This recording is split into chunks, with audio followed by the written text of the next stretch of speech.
Olá a todos que nos acompanham aqui através da Casa 1. É um prazer para a gente estar aqui. Meu nome é Fabiano de Freitas, mas também sou conhecido por Dadado, meu apelido. Nesse momento eu estou trajando uma camiseta regata azul, em cima tem uma xadrez jeans. Eu tenho uma barba que está bastante volumosa, fruto do fim do ano e da pandemia. Estou com o cabelo umidificado, levemente molhado. Estou usando um óculos redondo. Eu sou uma bicha gorda e eu estou num ambiente bastante ensolarado nesse momento, muito claro, com paredes claras também ao meu fundo. Eu sou diretor de teatro e estou aqui junto com meu parceiro Ronaldo Serruia. A gente juntos vem realizando uma pesquisa acerca das narrativas e de uma certa discursividade que envolve a construção social do HIV/AIDS. E a gente faz isso também através de um curso que já passou por algumas turmas, desde junho de 2019, numa turma presencial e algumas turmas virtuais, online, né? Durante já o período da pandemia do coronavírus, a gente passou a promover essas turmas online e a gente pôde estabelecer uma troca riquíssima com muita gente de vários lugares do Brasil e até do mundo, inclusive. E, e hoje o que a gente vai apresentar para vocês é um recorte disso, né? Que é um certo relato dos primeiros anos da epidemia do HIV/AIDS no Brasil e no mundo, mas com foco maior no Brasil, porque que é o período que justamente abarca o período da ditadura militar no Brasil. É isso. Rô, com você. Oi, gente. Bom dia, porque a gente está gravando esse dia, não sei se vai passar a noite ou outro horário, mas enfim. Olá a todos, todas e todos. Como falou Dadado, né? Meu nome é Ronaldo Serruia, eu sou dramaturgo, sou ator, tenho 2 grupos de teatro aqui na cidade de São Paulo, que é o Grupo 19 e o Teatro Ruim. E já de algum tempo, né, alguns anos, a gente vem pesquisando essa questão do HIV nas artes e nessa trajetória eu encontro o Dadado, que na verdade é um amigo de muitos e muitos anos, né? Mas com esse trabalho a gente cria uma parceria efetiva, assim, concreta, também que pôde se potencializar porque ele muda do Rio para São Paulo. Eu também sou do Rio, mas moro aqui há mais tempo. Migrei há um pouco mais de tempo que ele. E aí a gente vem pesquisando, como ele bem diz, essa discursividade, inclusive, sobretudo social, né, e política, de como a história do HIV/AIDS se constrói nesses 40 anos de epidemia no Brasil, mas também, né, na relação com o mundo e com alguns pensadores muito importantes que de algum tempo vem pensando e articulando reflexões sobre tudo isso. Nesse momento eu estou vestido com um casaquinho verde, assim, embaixo uma camisa cinza. Eu estou de boné, meu boné é cinza e verde. Eu estou de óculos também, meu óculos é grande, quadrado, assim, mas ele é meio transparente. Estou com um fone grande de ouvido branco e eu sou uma bicha branca, cisgênera. Também uso uma barba volumosa, igual a do Dadado, porque a minha, por opção, ela sempre foi volumosa mesmo. Ela é bastante grisalha, isso é fruto dos meus 49 anos. E acho que é isso. Eu tô em casa, então o meu fundo tem umas plantinhas aqui verdes do lado, por a pessoa que gosta de plantas, e uma árvore seca com uns penduricalhos bem bicha, que aí já é também para enfatizar o lado da bichice mesmo.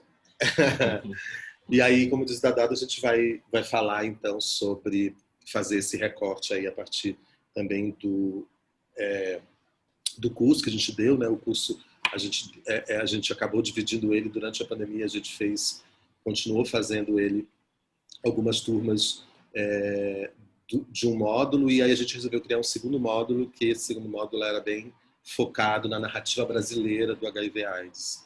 E aí, a partir desse módulo, que a gente faz um novo recorte para fazer essa fala aqui, de alguma forma, que vai falar sobre os primeiros anos do HIV no Brasil e também, em consequência disso, pega aí um pouquinho desse período da ditadura, do final da ditadura, que é quando o HIV, inclusive, aporta no Brasil, né?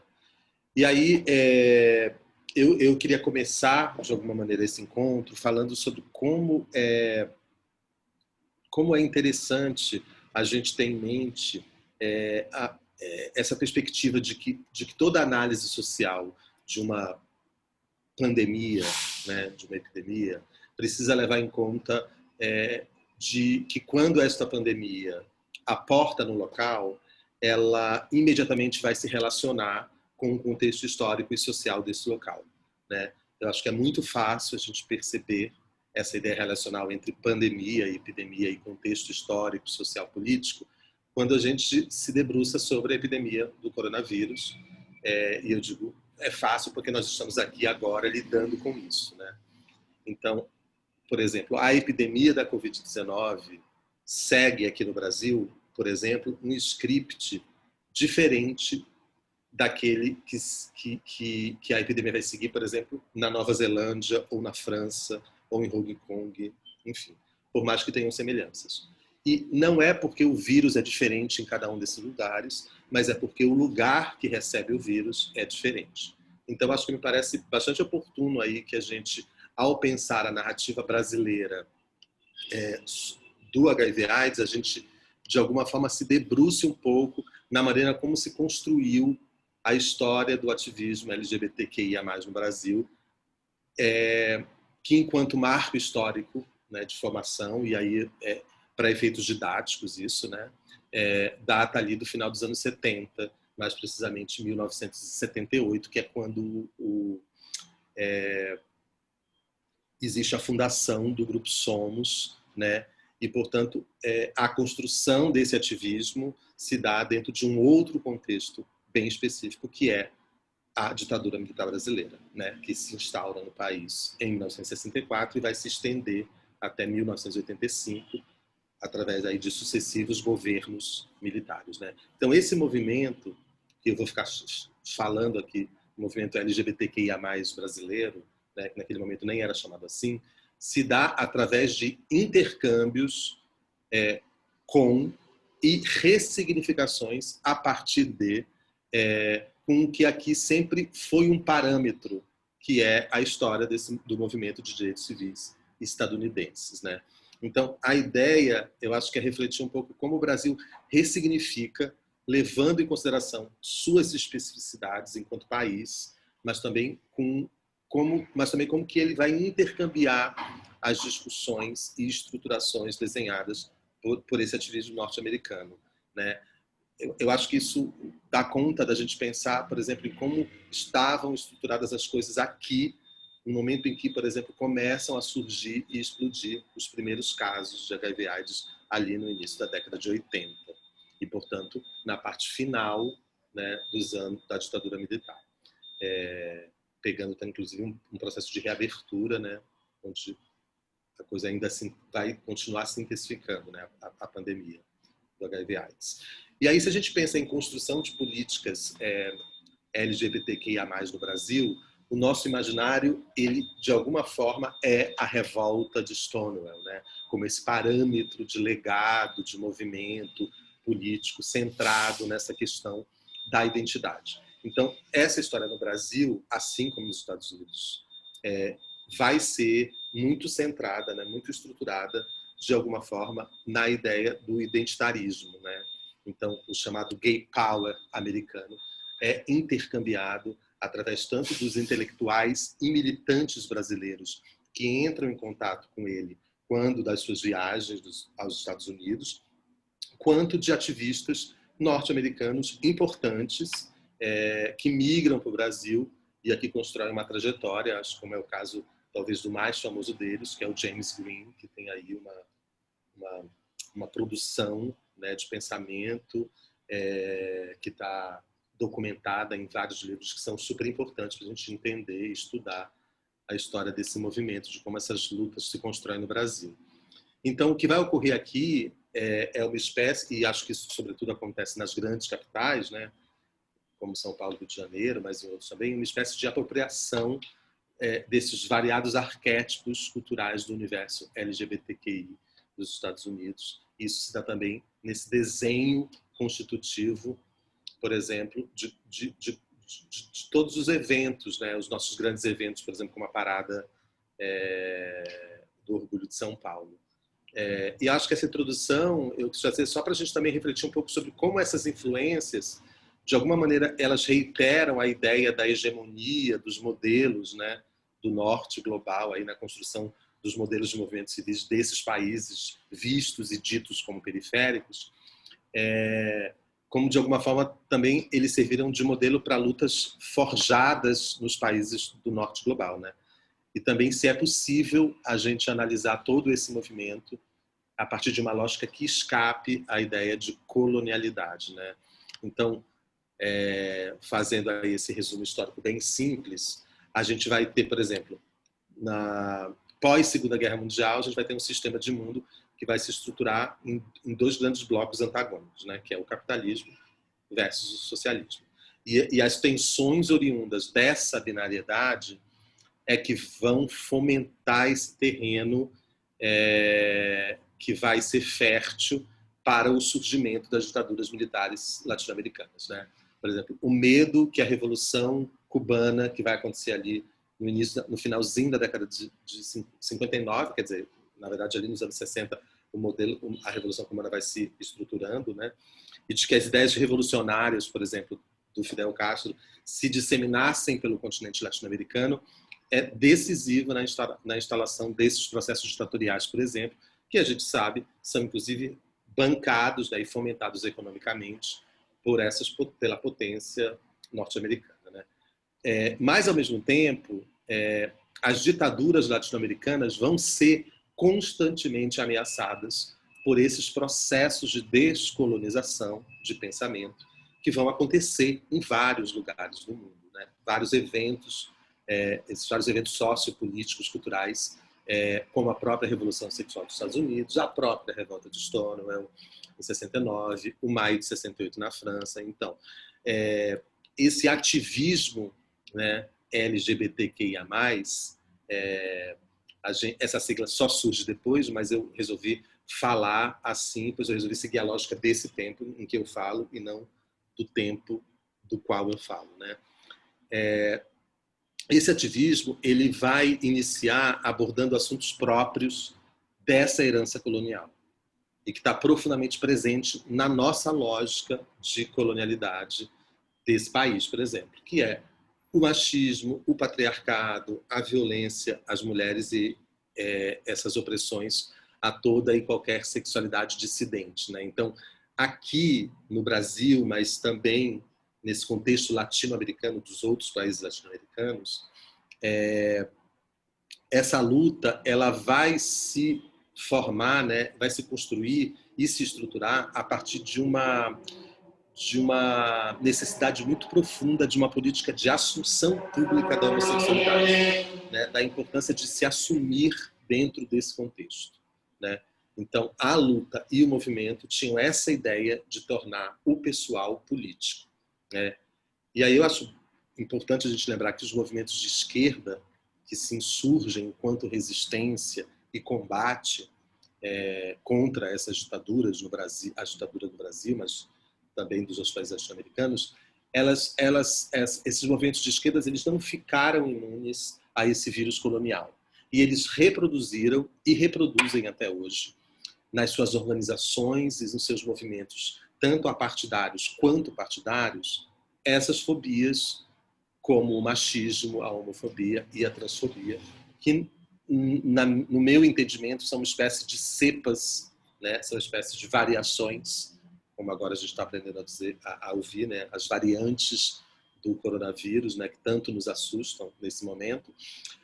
Então, acho que o machismo, a homofobia e a transfobia são uma espécie de variantes desse vírus colonial primordial que continua vivo nesse país desde que as caravelas aqui aportaram, né? Então, esses movimentos de esquerda eles estão aí se relacionando com esse vírus, né? Denotando dessa forma a total falta de entendimento, né? Existia essa falta de entendimento da esquerda, e acho que continua existindo em uma certa medida, de que essa política identitária ela era e é, em alguma medida, né? A gente entender que eu estou falando aqui de política identitária, como a necessidade e a importância de a gente reafirmar a identidade como algo relevante em vários processos sociopolíticos, culturais, né? Ela é, em alguma medida, algo relevante e necessário. Porque para a esquerda e os seus revolucionários e guerrilheiros combatentes, naquele momento, sobretudo, tudo era apenas uma questão de luta de classes. Então, por exemplo, a aversão à homossexualidade, que é uma coisa muito importante da gente focar quando a gente vai falar, né, dos primeiros anos do HIV/AIDS no Brasil, era algo compartilhado tanto pela direita conservadora quanto pela esquerda revolucionária, né? Para a direita conservadora, essa homossexualidade ela representava e continua representando uma subversão da ordem patriarcal, né? E para a esquerda, ela representava e continua representando um vício menor, burguês, privado, que tiraria a atenção da causa maior, que é a luta de classes, né? Então, por exemplo, um dos grupos de direita civis latino-americanos mais importantes que surge nesse a construção do movimento no Brasil vai surgir na Argentina, ali no início da década de 70, 71, que é a Frente de Liberação Homossexual. E eu quis falar dela porque nela vai atuar, por exemplo, uma figura de um argentino que é bastante importante, que é o Nestor Perlonger, que depois vai mudar para o Brasil e aqui vai se radicar, sendo uma figura assim chave na construção desse movimento LGBTQIA+, brasileiro e na própria história da epidemia da AIDS no Brasil. Tem aqui uma foto do Nestor que eu resolvi trazer porque ela é uma figura realmente importante.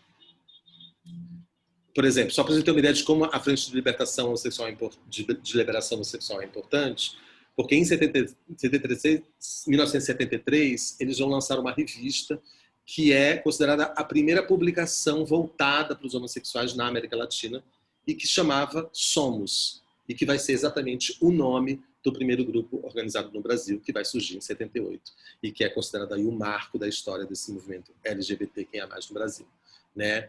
E aí, nesse mesmo período, vão surgindo os movimentos de ativismo nos outros países, México, Colômbia, Chile, enfim. E acho que é bacana a gente poder começar por esse panorama do movimento político LGBTQIA+, na América Latina, como prólogo para a gente entrar no Brasil, porque há aí um denominador comum entre eles, que é exatamente o fato de que os habitantes deste continente latino-americano, né, compartilhavam aí um tipo de dominação similar,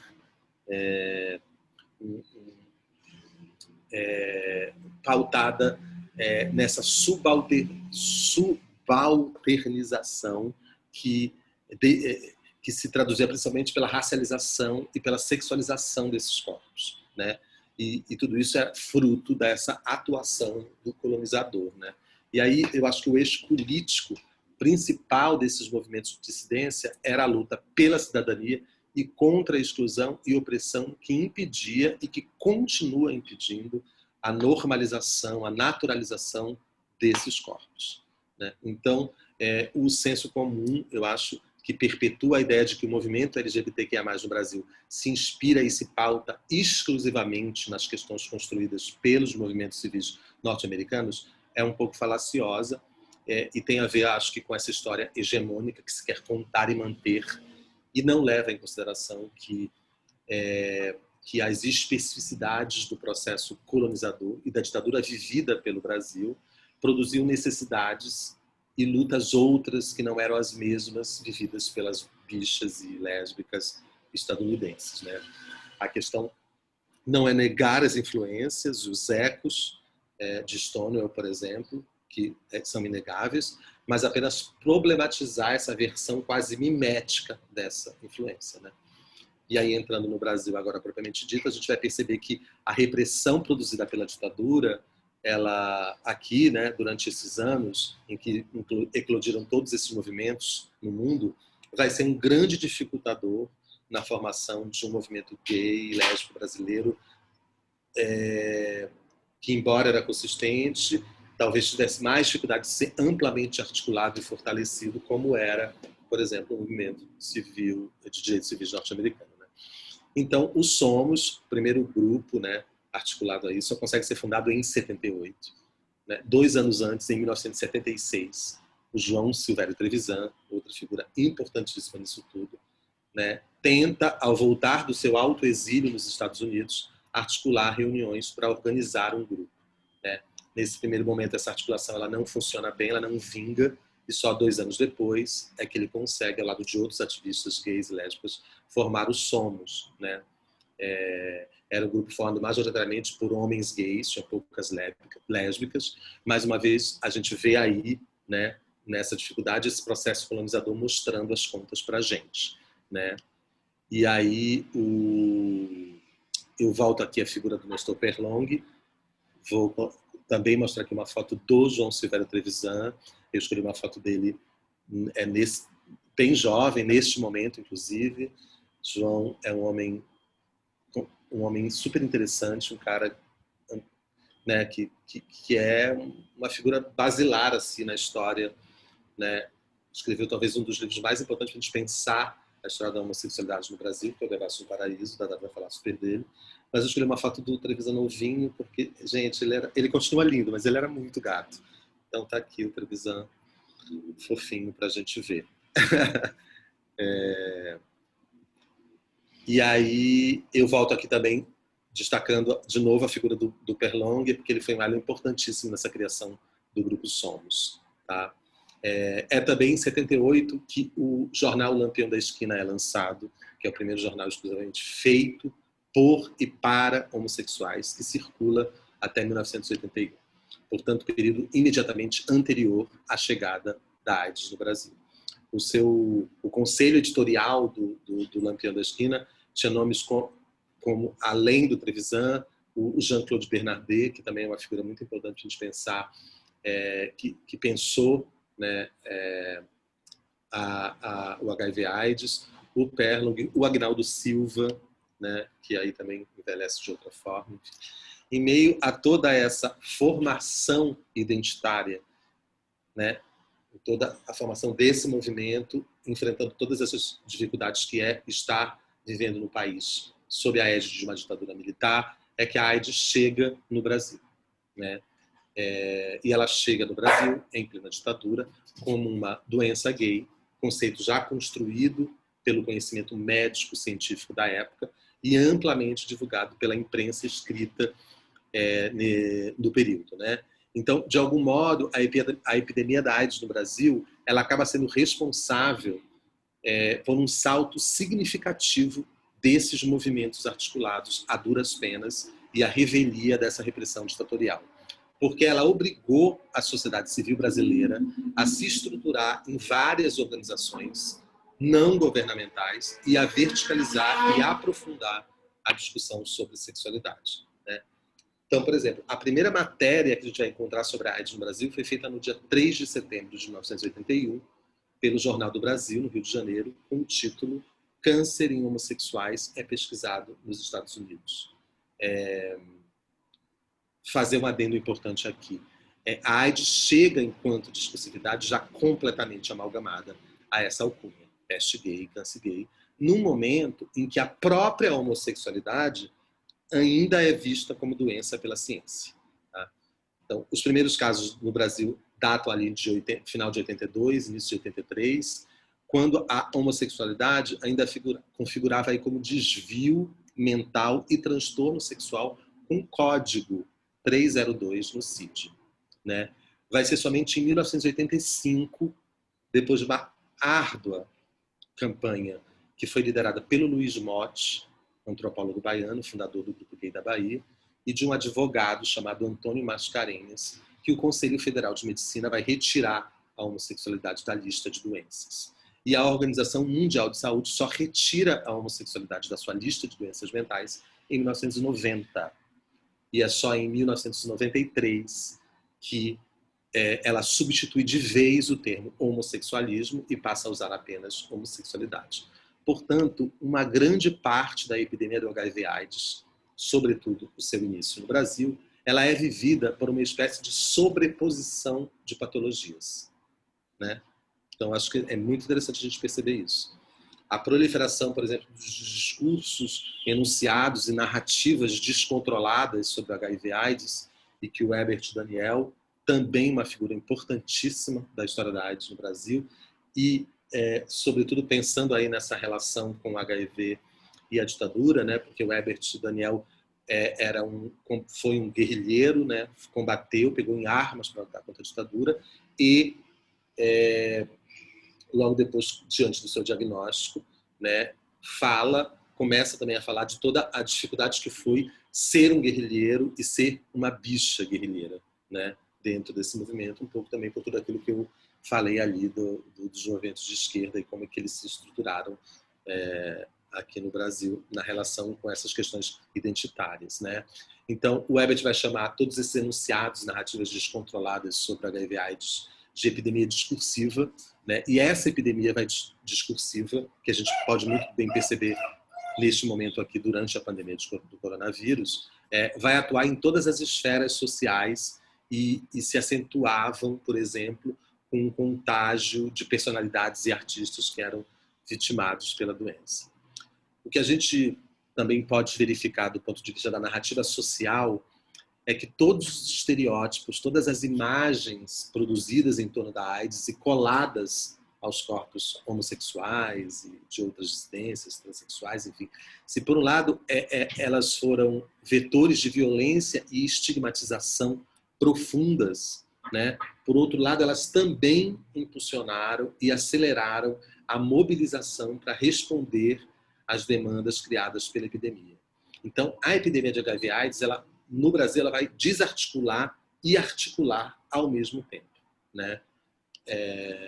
Porque, como toda pandemia, existe aí uma complexidade, né? Ainda sobre a narrativa social, né, no Brasil, durante essas décadas de 80 e 90 do século XX, acontecia uma coisa que era uma espécie de dedução compulsória da homossexualidade, né? Uma insistência em vincular, num plano especulativo, o diagnóstico de HIV à homossexualidade. Isso é fruto dessa discursividade que já chega no Brasil pronta do HIV/AIDS, de câncer gay e peste gay, né? Uma recusa de entender o HIV/AIDS como uma doença relacionada ao espectro da sexualidade, né? E uma insistência em encará-la como uma doença vinculada a uma forma específica de sexualidade. O heterossexual, naquele momento, também diante do diagnóstico, era transformado automaticamente por uma espécie de mecanismo dedutivo criado por essa epidemia discursiva em homossexual. A gente só vai perceber uma mudança nisso a partir aí dos anos 2000, né? Então, até aquele momento, a experiência do HIV/AIDS e a homossexualidade foram cotidianamente entendidas como sinônimos, né? Essa narrativa social construída no Brasil e não apenas produzida pela imprensa sensacionalista ou pelas instituições religiosas, assim, mas por todas as esferas, era de que a AIDS era o efeito necessário do excesso sexual. Algumas metáforas foram produzidas e disseminadas, né, como a da vingança da natureza contra aqueles que transgrediam os seus limites, né? Então, o que se construiu ali foi uma espécie de suposição de que o corpo ele expressava uma verdade fundamental sobre a sexualidade e que a AIDS era a resposta à quebra desta verdade, né? O que a gente sabe ser um contrassenso, porque o HIV/AIDS não era seletivo, né? E não é seletivo. Mas a elaboração dessas pressuposições, dessas premissas, iam muito de encontro ao modelo de repressão, não só política, mas do corpo, que a ditadura brasileira instaura, né? Uma polícia política e também social. A ditadura militar brasileira, né, nos seus moldes repressivos, ela vai produzir uma espécie de sequestro do corpo, né? Então, no Brasil, a epidemia da AIDS chega após uma significativa liberação dos costumes, né? Vivenciada ali, paradoxalmente, pelos movimentos de contracultura das artes, que já eram eles uma resposta à repressão política e policial da ditadura, né?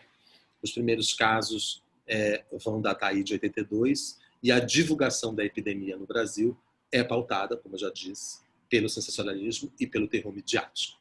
Além da matéria do JB, a gente tem várias, né? A gente tem um imaginário muito contundente aí desse sensacionalismo, né? A Folha lança uma manchete chamada Doença dos Homossexuais, e a Veja, antes da famigerada capa do Cazuza, lança também em 83 uma capa intitulada Tragédia Venérea, né? Então, diferentemente dos Estados Unidos, quando a AIDS chega aqui, não havia um movimento social LGBTQIA+ organizado, muito por causa da ditadura militar, que repercutisse essas notícias de forma não preconceituosa. Para além disso, a AIDS inicialmente aqui ela teve fortes marcadores sociais, né, que num primeiro momento aproximavam ela da classe média que viajava para o exterior e era muito bem sucedida, né, o que produzia em algum sentido um rechaço aí das inúmeras lideranças progressistas, porque aqui, como a gente já disse, a luta organizada estabelecida até então era sobretudo a de classes, né, por consequência dessa ditadura. E outra diferenciação, por exemplo, é que em relação aos Estados Unidos, os movimentos que aqui existiam no Brasil, eles tiveram muitas tensões internas, né? Não que lá também não tivesse acontecido, mas assim, mas aqui essas tensões com relação à chegada do HIV/AIDS e como que os movimentos se articulariam em relação a isso, muitas lideranças tinham uma tendência a achar que as respostas à epidemia deveriam ser de responsabilidade apenas das políticas governamentais e não deveria partir dos grupos e movimentos identitários. E isso é uma diferença radical em relação aos movimentos de direitos civis norte-americanos, né? Porque aqui se tinha uma certa tendência a não se querer vincular o HIV/AIDS com os movimentos, porque de alguma forma, na cabeça dos líderes, né, daquele momento, desses movimentos, isso ia aproximar os movimentos dessa cadeia de estigmas que o movimento social estava buscando se dissociar. Então, grupos importantes da época, né, como o Triângulo Rosa e o Grupo Arco-Íris, né, do Rio de Janeiro, só foram entendendo a impossibilidade de desvincular o HIV das suas pautas quando os seus próprios líderes foram adoecendo. Acho que o Herbert Daniel teve um papel importantíssimo no entendimento de que era impossível essa desvinculação e ela era, inclusive, contraproducente, né? Isso vai se dar aí, basicamente, nos primeiros anos da epidemia, essa dificuldade, essa tensão.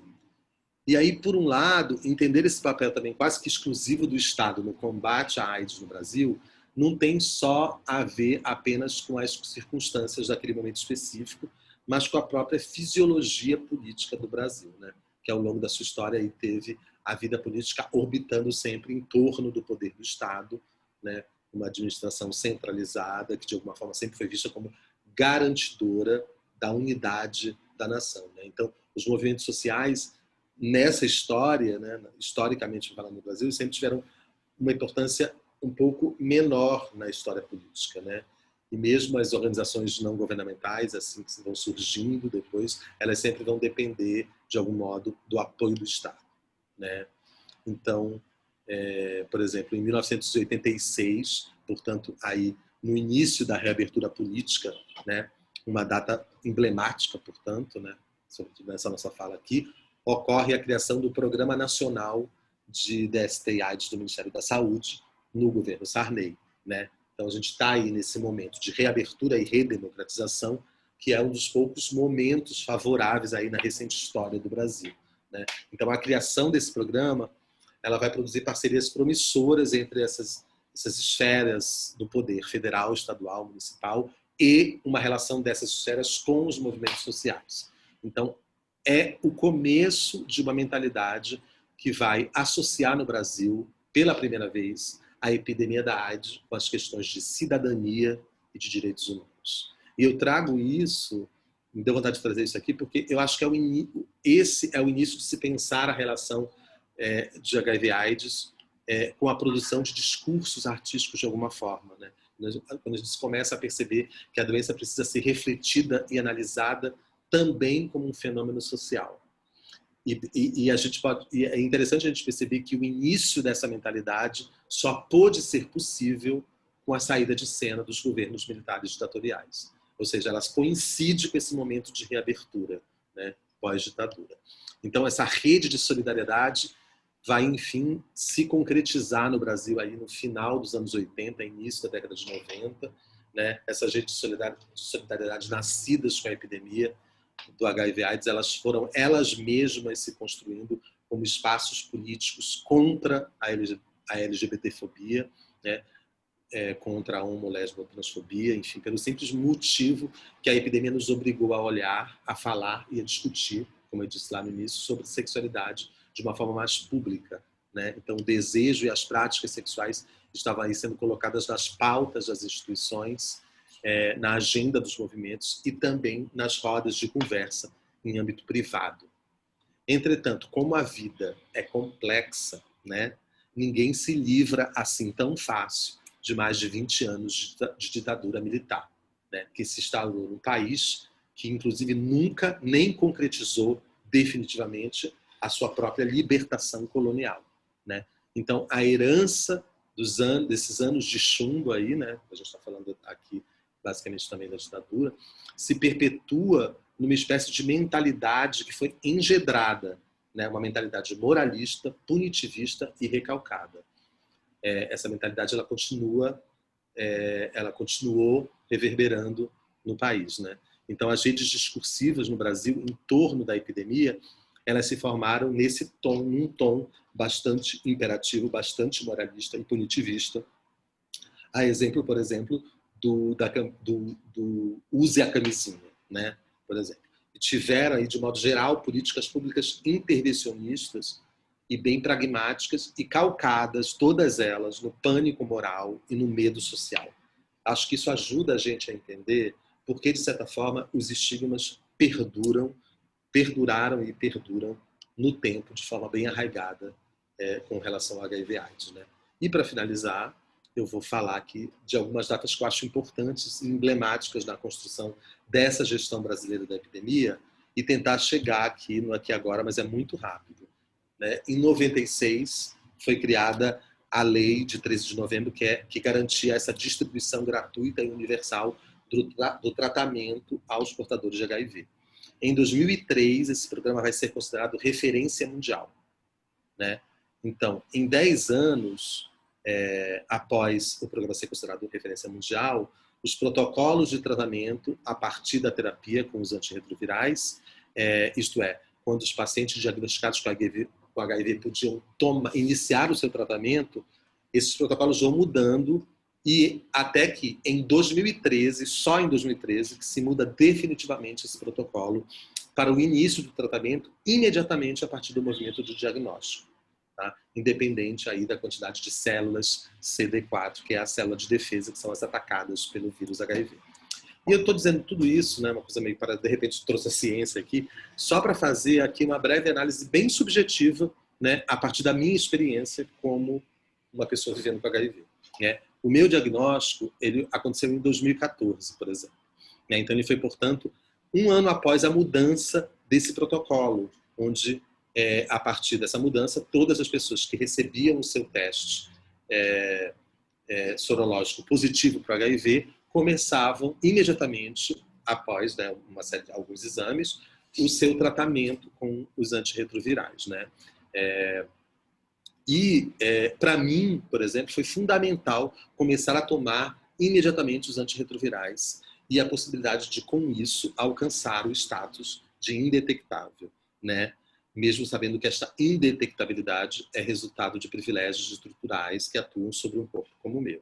E aí, eu vou fazer um parênteses para falar o que é indetectável, para quem, porventura, possa não estar entendendo o que estou falando, é que o indetectável é quando o nível, a quantidade de vírus circulando no seu sangue, ela é tão insignificante que que um exame de diagnóstico extremamente bem elaborado não consegue detectar o vírus no sangue. Então, e nem nos fluidos sexuais. Então, com isso, né, essa descoberta ela veio com um pouco depois do lançamento dos antirretrovirais. E aí, com essa descoberta, se fez um estudo e se chegou à conclusão de que as pessoas indetectáveis em tratamento, que se tornam indetectáveis após 6 meses de indetectabilidade, elas também não mais transmitem o vírus HIV.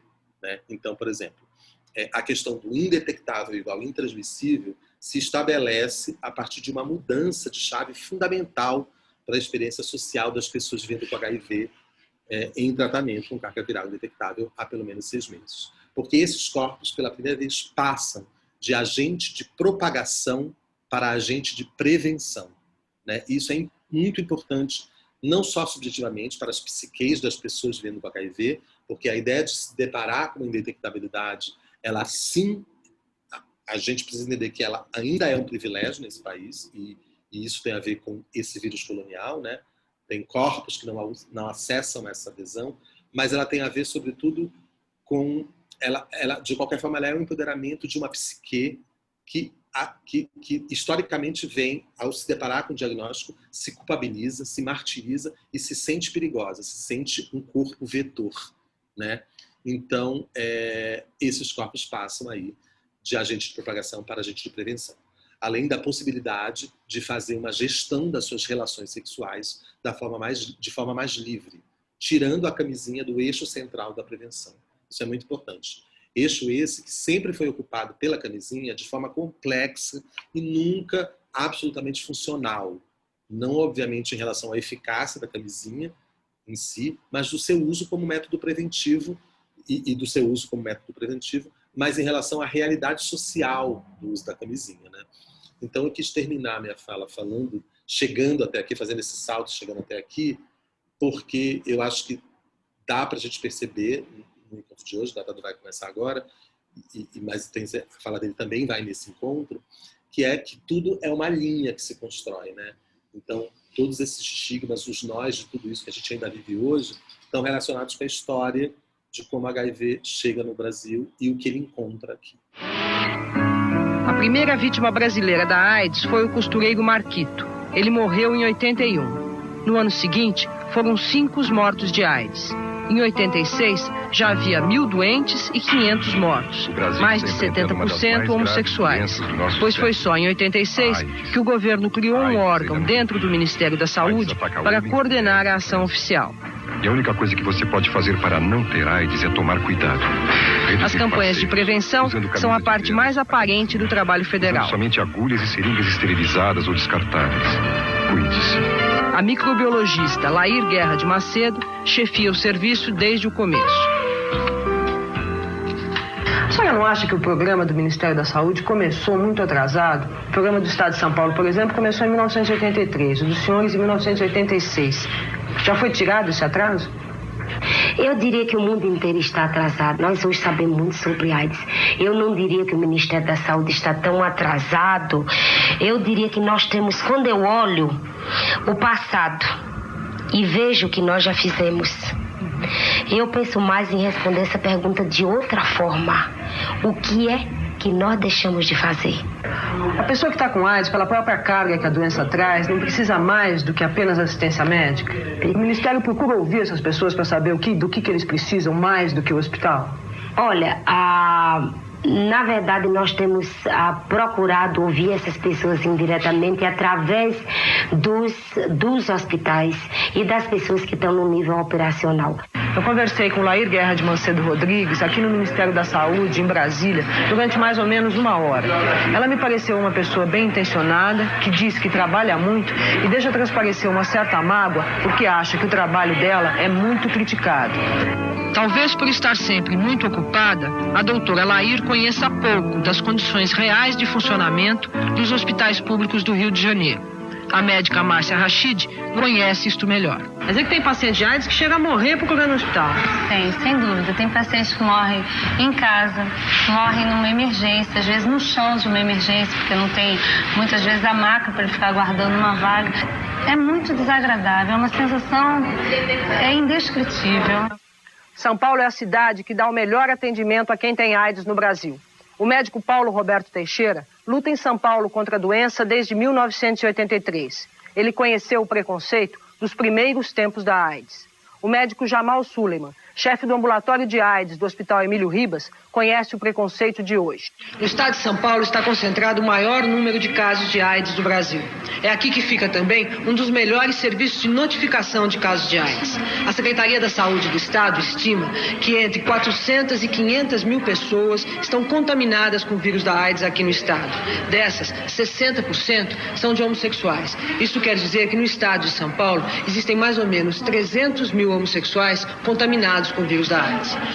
Doutor Paulo, como é que a sociedade se comportou em relação à AIDS em 1983, quando o senhor fundou o serviço aqui em São Paulo? Bem, nós tivemos uma resistência muito grande em dois planos. Um, junto à população em geral, junto aos profissionais da área de saúde, que consideravam, alegavam que isso não era um problema de saúde pública, que a AIDS não era um problema de saúde pública, embora pudesse detectar com muita frequência que esse discurso, na verdade, era permeado de preconceito e discriminação, ou seja, como se os homossexuais não fossem parte da população em geral. Não merecessem tratamento. Exatamente, não merecesse a atenção da saúde pública. Bom, gente, eu comecei falando sobre, lá no início aqui nesse nosso encontro online, nosso encontro virtual que a gente está tendo agora, eu comecei falando sobre essas turmas que eu e o Ronaldo executamos, e principalmente as turmas que foram executadas durante esse período pandêmico, porque eu acho que pensar sobre essa condição nos oferece aqui alguns elementos bem interessantes. O Ronaldo fez um caminho que passa aí ele chega até a atualidade, é interessante isso, então de alguma maneira eu vou visitar alguns meandros desses momentos que também foram narrados aí por ele, então de alguma maneira a gente está operando com o tempo de uma maneira não linear, né? Estamos indo e voltando um pouco nessa história. O próprio Ronaldo falou sobre o Trevisan e o grupo Somos, que é a base pela qual eu vou estabelecer essa conversa aqui com vocês. Mas eu acho que a gente está reunido sob essa condição de uma epidemia mundial perigosa e devastadora, como tem acontecido. Inclusive, hoje é dia 15 de janeiro, o dia que a gente está gravando isso, é o dia que está faltando oxigênio na cidade de Manaus, no pulmão do mundo amazônico. Então, acho que a gente continuar se vinculando com esse tempo do presente e pensando a AIDS, a ditadura e o movimento LGBTQIA+, dentro da ditadura, também tem a ver com o que estamos falando desse momento aqui, né? E eu acho que não perdermos essa perspectiva, né, de que a gente está falando desse tempo presente é importante, porque justamente estarmos aqui sob essa condição epidêmica estabelece para a gente alguns parâmetros de discussão e até de comparação que foram e têm sido muito interessantes, porque essa condição é uma condição muito evidente, então ela nos aproxima, né? Ela aproxima esse momento, esse contexto histórico estarmos aqui confinados pela Covid-19 com tantos outros momentos repressivos que estavam vinculados ao aparecimento da AIDS na final da década de 70 e início da década de 80, mas principalmente a partir da década de 80 no Brasil.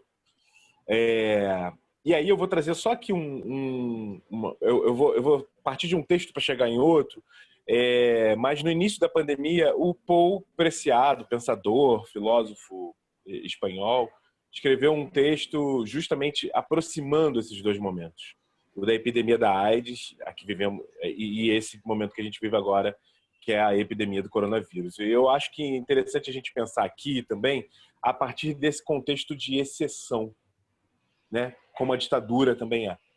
Porque o que vai acontecer é que no regime ditatorial, e aí não só o brasileiro, mas de toda a América Latina, que está submetida a ditaduras nesse momento, e de alguns países do Sudeste Asiático, do continente africano, que estão ali vivendo as ditaduras. No caso do continente africano, essas ditaduras ainda são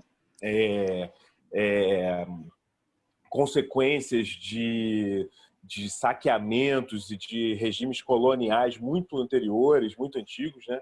O regime ele não inventa a AIDS, obviamente, né? Mas se há um momento que estão instaladas as condições para que uma epidemia gere um novo elemento de manejo biopolítico, de gerenciamento biopolítico, não podia ser outro melhor que não uma ditadura. E é isso que vai acontecer no Brasil. O nome desse texto do Preciado é fácil de encontrar na internet para quem quiser dar uma olhada, é Aprendendo com o Vírus.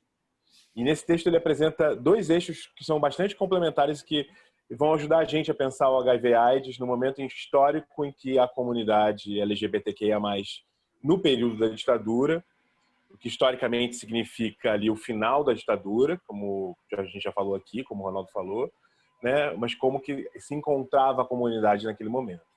Esses eixos são, primeiro, a ideia do Foucault, sublinhada ali pelo Preciado, de que o corpo é o objeto central da política, e é sobre o corpo, é contra determinados corpos que a repressão da ditadura vai se debruçar, né? Bastante associada ao moralismo, ao conservadorismo, e a eclosão da AIDS vai acabar fazendo parte, inclusive, desse ideário contra-revolucionário, né?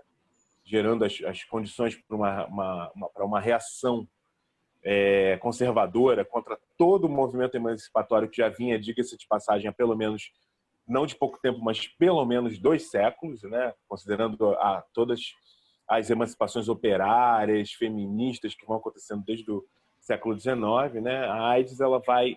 E aí eu não estou falando da AIDS em si, mas a eclosão dela como um fenômeno social, né? Dentro desses manejos, dentro desses gerenciamentos biopolíticos, já que em situações epidêmicas a gente pode justamente ter um espelho desses gerenciamentos, né? Dessa gestão dos corpos, no extremo, inclusive, determinando quais são os corpos que poderão viver e quais são os corpos que poderão morrer.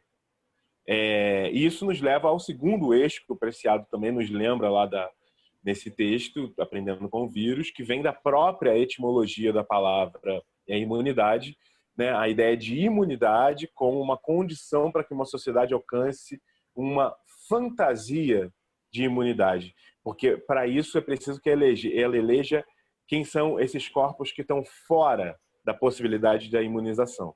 Esses corpos que são, portanto, os corpos demunizados, os corpos demune, os corpos que não só podem morrer, como deverão morrer.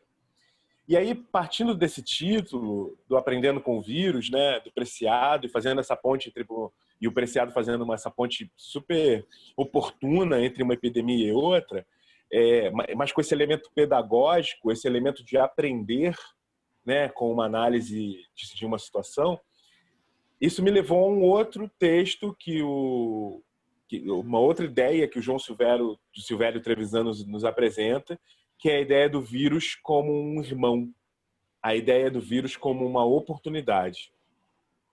E é a partir do Trevisan que eu vou fazer o nosso caminho de pensamento aqui, eu vou convidar vocês a uma reflexão de como é que se dá essa narrativa da AIDS aqui no Brasil, no Devassos no Paraíso, que é esse nosso compêndio aqui, ó, sobre a sexualidade brasileira, está aqui. E aí, o Trevisan é um estudioso da homossexualidade no Brasil, ele é nosso decano, faz um trabalho de pesquisa apuradíssimo, é uma referência. Eu gosto de pensar aqui num exercício em que a gente está olhando para a homossexualidade, como o Trevisan faz brilhantemente, mas para pensar nela como uma invenção da heteronormatividade. De alguma maneira, é da heteronormatividade que a gente está falando quando a gente fala sobre a homossexualidade e avançando do sistema cis-heterossexista. Então, no fim, é para a heteronormatividade, no caso da AIDS, para cis, no caso da AIDS, inclusive não só da heteronormatividade, mas da cisnormatividade, já que as travestis estavam junto com as bichas, na linha de frente. Então, é sobre a heterocisnormatividade que eu estou olhando com estranheza quando eu estou fazendo esse exercício aqui. O Trevisan ele vai falar do HIV, AIDS, em 4 capítulos desse livro, que são fundamentais, do Devassos no Paraíso. No primeiro desses capítulos que ele trata, ele vai falar da peste. O título do capítulo, aliás, é exatamente esse, em latim.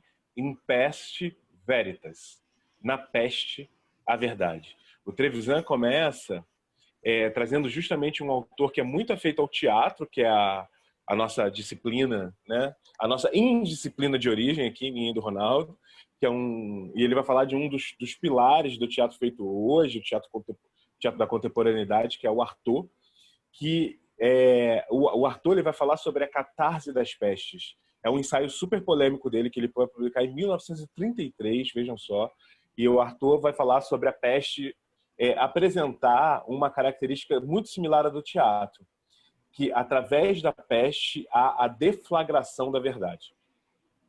Artaud ele vai constatar que a peste é um momento da verdade em que os conflitos que estão adormecidos em nós nos são restituídos com todas as suas forças. Então, a peste instala a crise, mas a partir da crise deflagra-se essa ideia de verdade.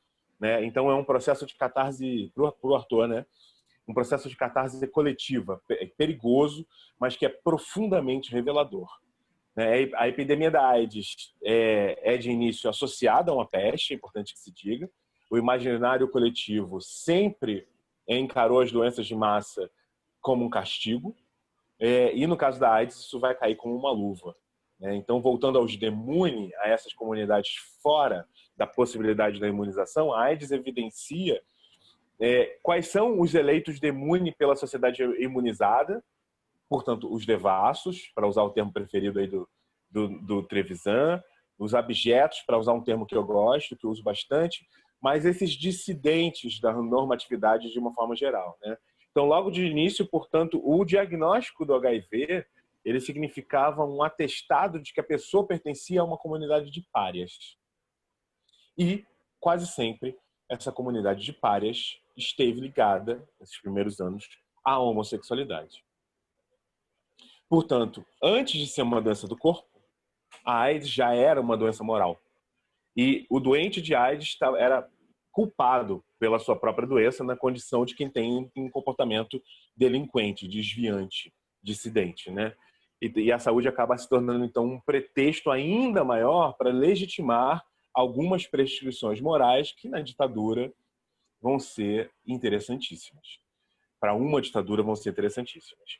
E aí, entrando aqui nos meandros da história da AIDS, no momento do seu aparecimento ali nos anos 1980, né, nesse fim de ditadura, vai aparecer uma figura importantíssima, e eu vou fazer questão de não mostrar foto de uma série de nomes que eu vou elencar aqui por enquanto, porque se quiserem procurem, mas assim, não estou a fim de fazer exatamente uma condução nesse trem fantasma exatamente, mas assim, vai aparecer uma figura importantíssima que é um professor infectologista da USP, chamado Ricardo Veronese. Ele era um médico pioneiro que evocava essa sua autoridade sanitária para fazer uns julgamentos morais, principalmente sobre a comunidade LGBT naquele momento. Né? Então, começaram a acontecer ameaças morais, sempre evocando os direitos da maioria. Né? E aí, leia-se como maioria o quê? A sociedade branca e heterossexual, burguesa, e sempre num campo que é repressivo e coercitivo. E eu acho até bem interessante, porque a gente está sempre falando a partir do hoje, né? É bem interessante a gente pensar como esse discurso da conservação dos direitos de uma dita maioria se encontra, inclusive, muito vivo nesse nosso Brasil 2021. Né? Isso é uma coisa super repetida, por exemplo, pelo atual presidente da República, nessas fantasias aí de que há a instalação de uma ditadura gay, ou de uma ditadura comunista ligada, que coloca no mesmo saco os artistas, né? Pretensos responsáveis por uma revolução cultural esquerdistas, LGBTs, todo mundo que está ligado a direitos humanos, que faz defesa de direitos humanos. Então, tudo isso está dentro desse mesmo grande saco aí que pode ser considerado de uma minoria, e figuras como essas que ascenderam ao poder e saquearam o Estado, nesse momento, vem repetindo a conservação desses direitos de uma maioria contra o dessa minoria estridente da qual a gente faz parte. Né? E aí, naquele momento, o que isso era materialmente? Né? Isso ia desde o fechamento policialesco de saunas gays, e até proibição de bailes de carnaval, por exemplo, sendo que isso não se aplicava, obviamente, a saunas mistas e aos bailes de carnaval hétero, né? Porque onde qualquer coisa podia, inclusive, acontecer, e geralmente acontecia. E chega, inclusive, na disseminação da ideia de que a peste gay, tão conhecida por todos nós aí, que o Ronaldo, inclusive, falou um pouquinho, surge justamente do estabelecimento dessa metáfora entre prática sexual e doença letal, né? Aí eu vou apresentar para vocês aqui uma figura importantíssima na elaboração de alguns discursos, aí sim, de um outro lugar, né? Aí nos interessa ver essas caras, mas assim, vocês estão vendo agora a Lorna Washington, e eu puxei dela a narrativa dela em algum momento que eu estava de alguns trabalhos e encontros que a gente foi realizando juntos aí nos últimos anos. A Lorna é uma figura importantíssima porque ela é a primeira pessoa que vai falar sobre HIV/AIDS no ambiente dos inferninhos, no ambiente da noite. Ela leva para o palco da noite, ela, como transformista, leva para o palco da noite o assunto da AIDS, da prevenção, no momento que isso era absolutamente inoportuno, né? No momento em que, como o Ronaldo falou antes, a própria comunidade e o movimento LGBTQ e a mais LGBT naquele momento ainda não sabia lidar com a AIDS como um assunto que também deveria ser nosso, né? E aí ela leva isso para dentro desses ambientes, mas eu puxei dela a narrativa, uma narrativa super interessante que eu queria comentar com vocês, porque eu acho que ilustra essa relação da metáfora estabelecida entre prática homossexual e doença letal. A Lorna contou que uma vez ela foi desfilar no Carnaval do Rio e ela achou que a escola dela, para quem não conhece o Carnaval do Rio de Janeiro, na Marquês de Sapucaí, né, no Sambódromo, existe a Avenida Presidente Vargas, que é uma avenida que atravessa assim, o centro do Rio de Janeiro, ela é muito longa, e as escolas de samba, elas se concentram ou para o lado, que é o lado dos prédios dos Correios, ou para o lado do prédio do Balança Mas Não Cai. Então, ou a sua escola, se você for desfilar, tá para um lado ou ela tá para o outro. A Lorna achou que ela que a escola dela estaria concentrada no lado dos Correios. E ela veio da zona norte do Rio de Janeiro, saltou de um ônibus e foi andando, e ela descobriu que, na verdade, a escola dela estava do outro lado, ela estava no Balança. Então, ela tinha que, efetivamente, atravessar 2 escolas de samba para chegar até o lugar onde ela ia desfilar. E aí ela foi ouvindo, aos poucos, de uma arquibancada que fica na concentração, que é uma arquibancada bastante popular, ela foi ouvindo aos poucos, enquanto ela passava, olha lá a AIDS, olha lá a AIDS.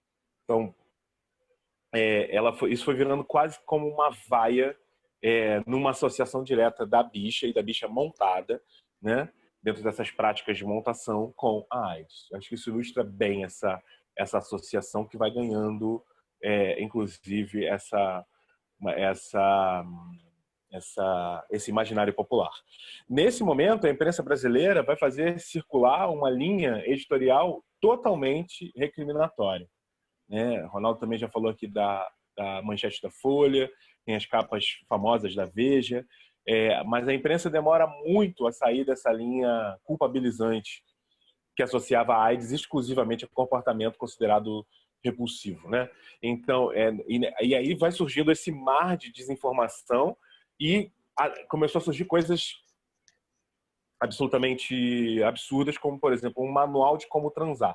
O doutor Ricardo Veronese, de quem eu já falei aqui, que foi esse personagem super importante aí dos primeiros anos, ele dava muitas entrevistas na TV, no rádio, e ele chegava a falar, dentro desse manual de como se relacionar, chegava a falar sobre a profundidade do beijo, que o beijo deveria ser superficial, porque ele considerava, segundo Veronese, infectologista ligado à universidade, mas ele considerava naquele momento que a saliva era transmissora do vírus.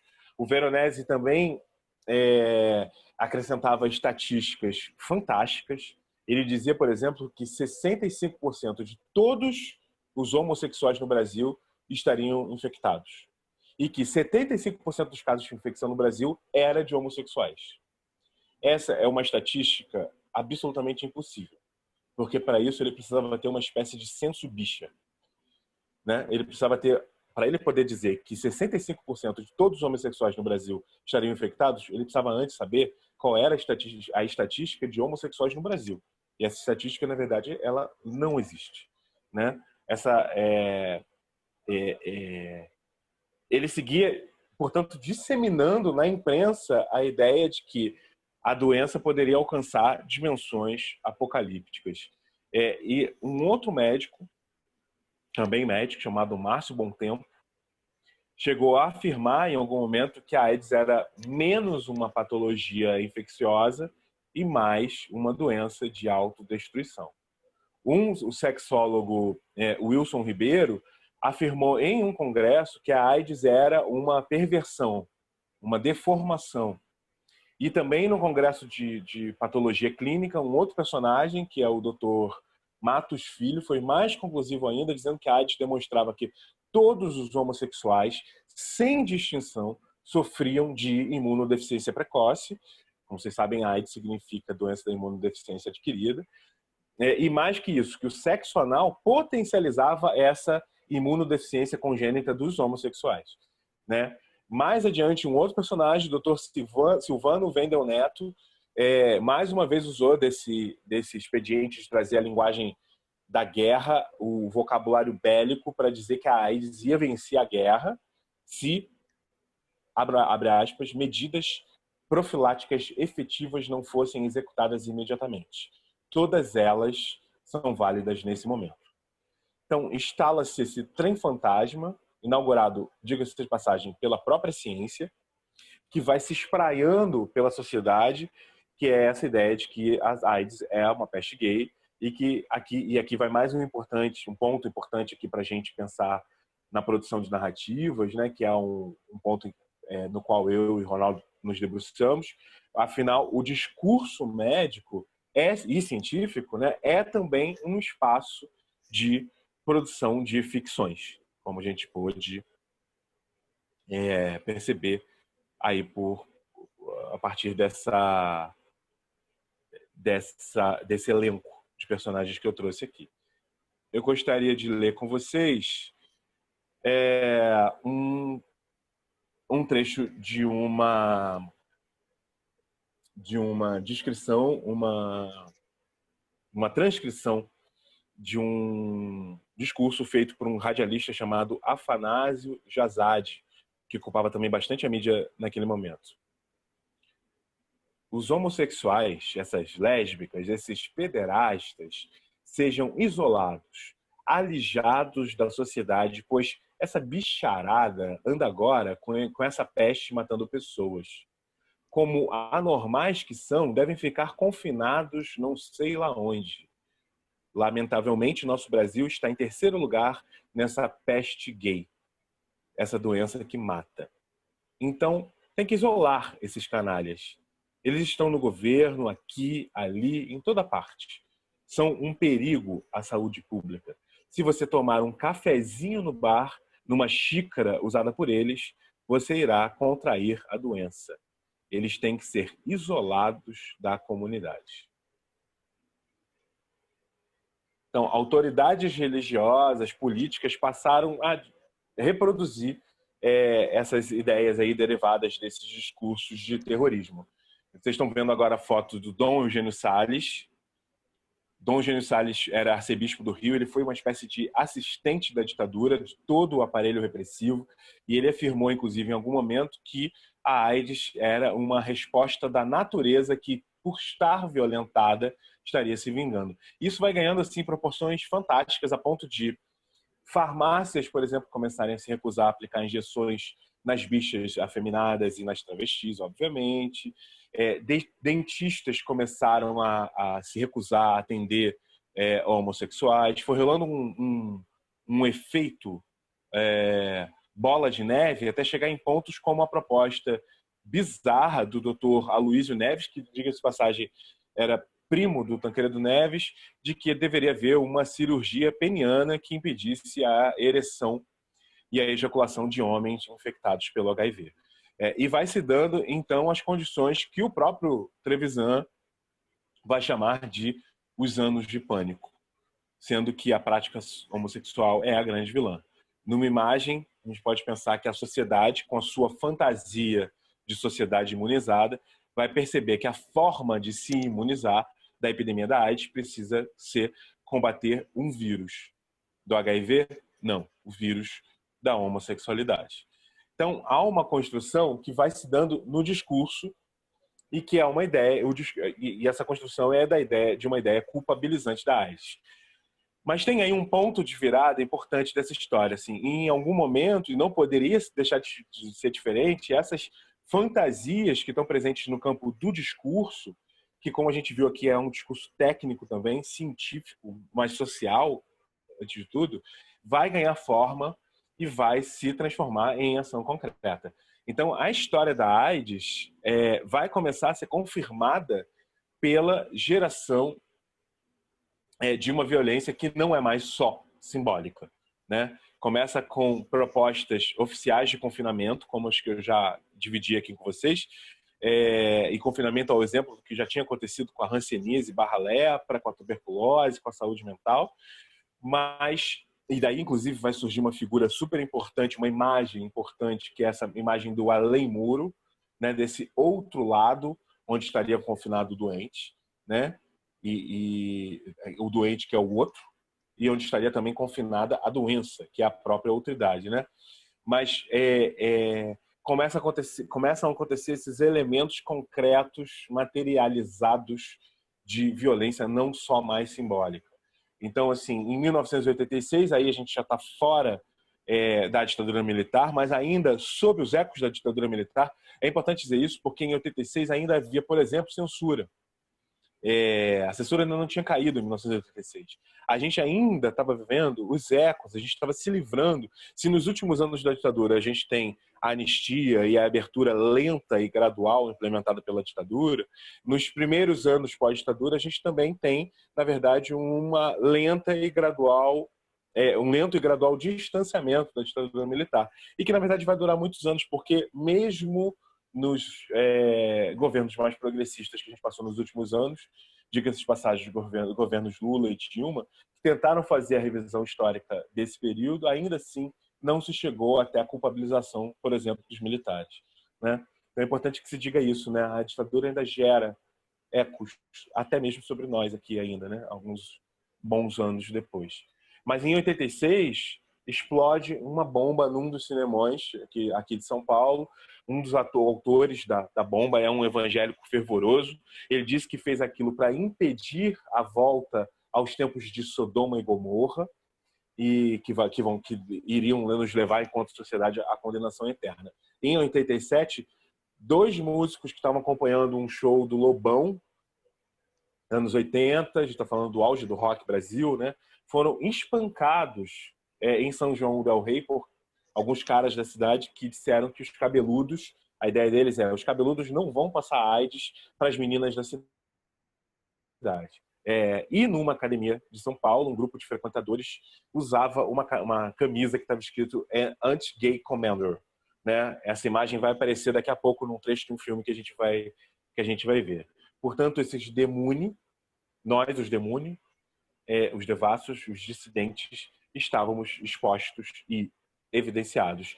E aí, isso se espraia para essa necropolítica de Estado, né? Existe uma autorização para matar. E como um exemplo muito perverso disso, a gente traz aqui para vocês a Operação Tarântula. E se vocês quiserem saber um pouco mais sobre a Operação Tarântula, tem um áudio em formato de podcast, que também está acompanhando um pouco esse nosso encontro aqui, da Neon Cunha. Para quem não conhece esse capítulo sangrento da nossa história recente, eu vou fazer um breve resumo e vou mostrar um filme para vocês. Mas a Tarântula foi uma operação para prender travestis por crime de contágio venéreo. O crime era contágio venéreo, justamente visando coibir a propagação da AIDS, né? Na verdade, a repressão às travestis já tinha começado muitos anos antes, aí sim, no auge da ditadura militar. Em 1976, a Polícia Civil de São Paulo passa a estudar, a catalogar e a combater as travestis com toda uma metodologia criminalista.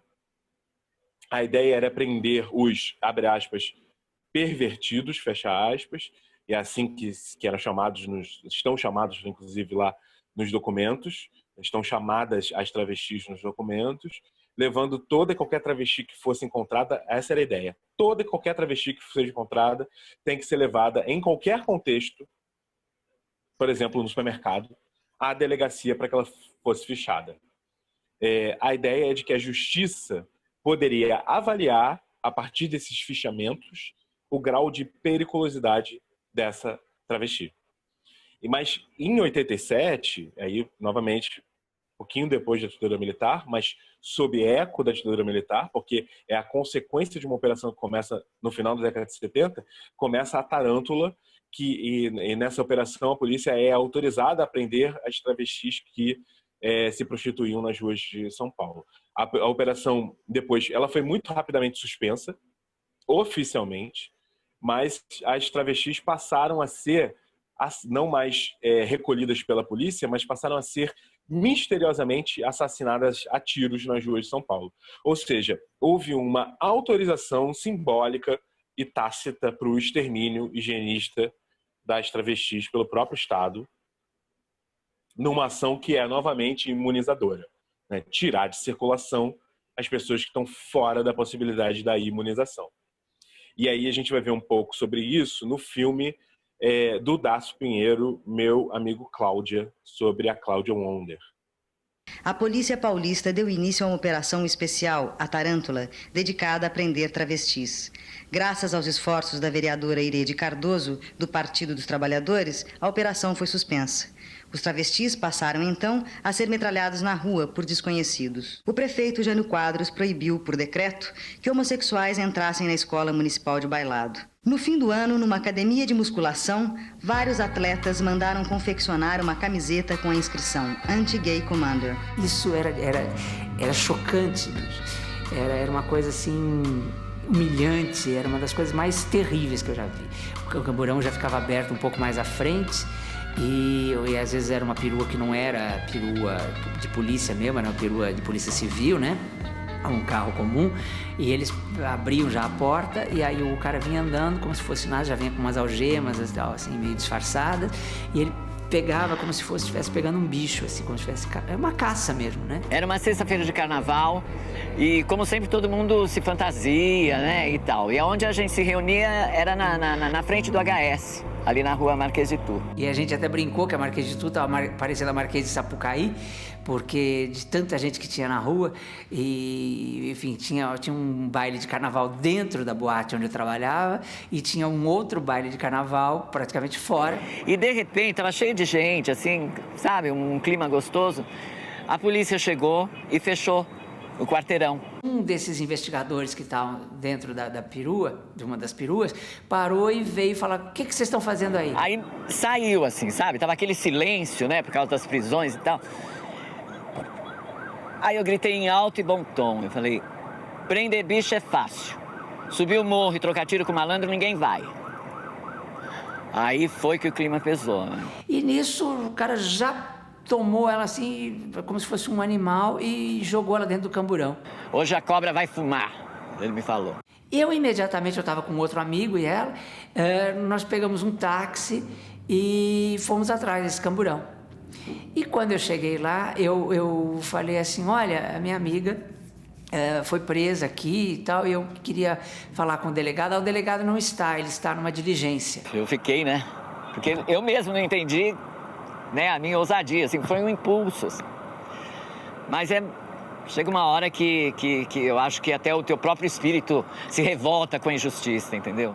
Como é que chama o amiguinho dele?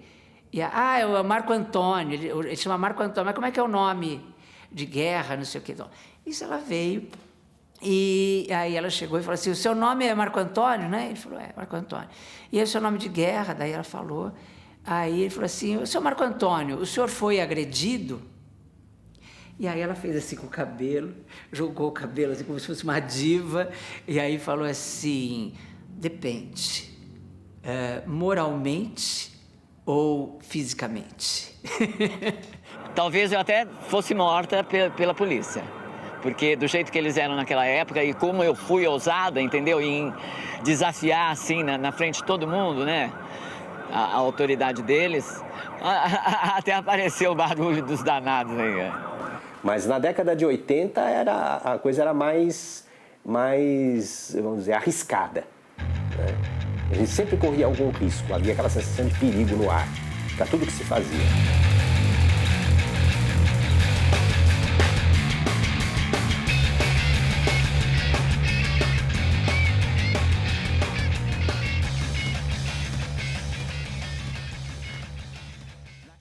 Então, caminhando aqui para o fim da minha fala, o Trevisan vai fazer uma provocação conceitual, né? E ele vai falar sobre a porta de trás do paraíso, num desses capítulos aí fantásticos em que ele fala da HIV/AIDS no Debates no Paraíso. E o Trevisan, ele fala da porta de trás do paraíso, trabalhando nessa imagem sacro-profana que ele tensiona o tempo todo, né? Ele tensiona devassos, paraíso, céu, inferno, demônio, salvação. Ele vai tensionando essas imagens religiosas que são muito constituintes do nosso imaginário brasileiro. E aí, a ideia que ele traz nesse capítulo é que o alvo crítico do processo de culpabilização dos homossexuais vai ser justamente o sexo anal. Portanto, o cu. E aí, ficamos diante de um paradoxo, né? Afinal, no país da bunda, o cu passa a ser a porta de entrada de um vírus, e essa é uma construção bastante perversa, né? Se a gente pensar bem. O coito anal, que já é estigmatizado pela tradição religiosa, ele vai aparecer, na verdade, não mais como uma questão privada, né? A ser execrada pela tradição religiosa, mas vai aparecer como um problema de saúde pública. E há, portanto, uma instigação de mais uma fobia cercando a bunda, nesse caso o cu, que vai gerar um problema sério, inclusive não só para os homossexuais, que aliás nem sempre praticam sexo anal, né, mas para toda essa estrutura homoerótica do nosso imaginário, né? Porque há a insuflação de um tabu que já existe, mas ele é insuflado, né? Se a gente já vivia nos anos anteriores à eclosão da AIDS um processo de liberação sexual a partir da contracultura dos anos 1960, isso automaticamente refreia, tem a ver com isso, né? E aí eu não posso deixar de lembrar de um autor que eu pesquiso muito de perto, que é o Coppi. O Coppi, ele tem uma frase lapidar dele, que não é a língua, é o cu. E é uma fala dele lapidar e também enigmática. Coppi, inclusive, era argentino, e ele também vai ser exilado pelo processo das ditaduras que assolaram nossos hermanos no país dele, né? Na verdade, ele vai embora por causa da ditadura do Perón, mas ele não consegue voltar para a Argentina por conta da ditadura sanguinaríssima, militar, muito parecida com a nossa, que aconteceu por lá, né? E pensando sobre essa ideia de não é a língua e o cu e boca são extremidades de um mesmo tubo, né? O cu e a boca são órgãos, portanto, interditados e que vão revelar essa dimensão corpopolítica importantíssima da construção da realidade, que tem a ver com os expedientes repressivos da ditadura militar. A interdição do cu nos corpos que não se adequam à norma heterossexista vai tornar possível essa manutenção dessa ideia de gênero que está atrelada à heterossexualidade como um regime compulsório. A gente está falando de regime, né? Se a ditadura, a gente está falando de regime, aqui eu estou falando de regime heterossexista, mas a gente também está falando de regime ditatorial. Então, se a ditadura calou muitas bocas, ela também tentou calar muitos cus com isso. Bom, gente, para terminar, eu comecei falando ali do Preciado, que aprende com vírus, né? E o Trevisan, em 1997, portanto, muitos anos depois, né, do fim da ditadura militar, ele vai acrescentar um texto e que vai sair só na edição revisada do Devassos no Paraíso. Em 97 a ditadura já tinha terminado há alguns anos e é bom que se dizer que em 1996, um ano antes, o então chamado coquetel antirretroviral já tinha se tornado uma realidade. Isso vai modificar a relação do mundo com o HIV, né? O Trevisan fala nesse texto, ele trata o vírus como um irmão. E o que é interessante nesse texto é que o Trevisan aponta que o silenciamento dos primeiros anos, né, a recusa e a própria experiência dolorosa da AIDS não levou em conta, e obviamente ele só pode fazer essa análise depois, né, que o inconformismo, e por vezes o conformismo também, mas outras vezes, levou a também uma nova cultura. A crise abriu algumas potencialidades também, e também há um olhar criador sobre essa situação dolorosa. Então ele vai dizer, e isso é polêmico mesmo, que o HIV teve um lado de bênção. A relação com a morte passa a acontecer de uma maneira não mais tão anestesiada. Ele fala de que a morte passa a não ser mais clean, porque ela é óbvia, ela é evidente. Ela bateu na porta e ela entra na sociedade a partir da AIDS. E isso gerou também uma série de movimentações isso gerou uma série de movimentações políticas e sociais que se revelaram muito importantes no decorrer dos anos. O Trevisan vai defender que o HIV, a AIDS, revelou os homossexuais para o mundo. Se a visibilidade é um elemento político fundamental, o vírus conseguiu isso. Então, o Herbert Daniel, inclusive, que o Ronaldo já citou aqui hoje, ele fala do vírus inocente, né? O Trevisan diz que o vírus nos trouxe mais esse presente, né? Que isso para o Trevisan é coisa de irmão, né? Então ele vê o vírus como uma oportunidade, né? Eu faço aqui com isso uma reverência ao nosso decano, né? Através dele eu produzo uma leitura desses nossos primeiros anos da epidemia da AIDS na ditadura militar.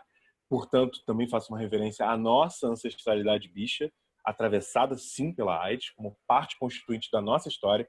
Portanto, essa AIDS é nossa, ela está no nosso corpo. É a AIDS que a gente vive. E com isso, eu acho que a gente consegue fazer um desenho da nossa ancestralidade devassa.